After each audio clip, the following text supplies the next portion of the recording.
আমাদের প্রিয় নবী সাল্লাল্লাহু আলাইহি সাল্লামের এই পৃথিবীতে আগমনের উদ্দেশ্য কি ছিল?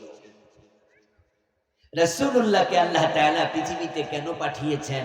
উম্মতের এটা জানা দরকার আছে না নাই? রাসূলকে মেনে চলা, অনুসরণ করা নফল না ফরজ? জবাব দিন, কথা বলুন, নফল না ফরজ? ফরজে কিফায়া না ফরজে আইন?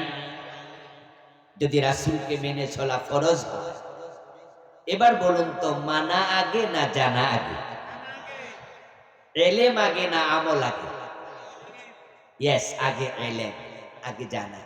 এজন্য তো পবিত্র কোরআন মাজিদের যত হুকুম, যত বিধান আল্লাহ তাআলা নাযিল করেছেন, তার মাঝে এক নাম্বার হুকুমটাই ছিল ইকরা বিসমি রাব্বিকাল্লাযী খালাক। পড়ো তোমার রবের নামে, যিনি সৃষ্টি করেছেন।